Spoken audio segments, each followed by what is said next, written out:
Et bonjour ou bonsoir Los Santos et bienvenue dans cette Actu Hebdo numéro 29. Je suis Maxine Roy et c'est moi seule cette fois-ci qui vous présentera le résumé de l'actualité de la semaine passée. On commence avec le 4 mars. Une fusillade entre les forces de l'ordre et la Néo-Triada a éclaté. Une discussion entre deux groupes aurait été interrompue par les forces de l'ordre. Et après des négociations difficiles, une fusillade a éclaté faisant 22 blessés. La Néo-Triada sera condamnée à 25 500 $ d'amende et 3 heures de pénitencier chacun pour prise d'otage, agression à main armée et détention de catégorie 2 illégale. Dans cette même journée, il y a un nouveau bureau du procureur. Les marshals ont publié un ordre de mission afin de redresser le bureau et assister le gouvernement pour la réforme de la justice. Le bureau alors en place est dissous et des nouvelles candidatures ont été lancées. Un nouveau bureau est en place et est en train d'être formé. Dans cette même semaine, nous avons publié sur nos canaux du Weasel News un questionnaire afin que vous puissiez vous poser vos questions au BCES et au LSES.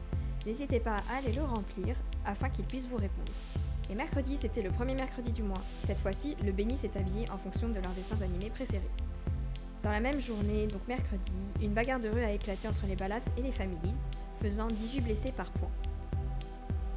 Le lendemain, toujours concernant les Ballas, il y a eu une perquisition dans leur quartier.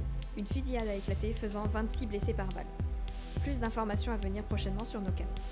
Également, dans cette semaine, il y a eu un changement pour la visite médicale. La durée de validité de la visite médicale passe de 60 à 90 jours. Et enfin, le 8 mars, nous avons appris qu'il y avait une nouvelle direction pour Pop-Up. Retrouvez leur présentation sur nos canaux. Ils vous expliqueront tout ce qu'ils espèrent faire avec la nouvelle plateforme. C'était tout pour le résumé de l'actualité de cette petite semaine. Je vous souhaite une bonne fin de semaine et que tout aille bien pour vous.